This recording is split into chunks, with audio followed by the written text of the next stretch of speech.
ทรงพระไทยอุทัยละวันกับพื้นแห่งการยังยินดอดูดบานเพราะกินยาแพร่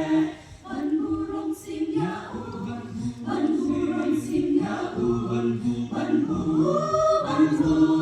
รงสิงยาอูทรงพระไทยที่สู่เส้นชัยที่เปลี่ยวกินยาดีกว่าตัดดากินมา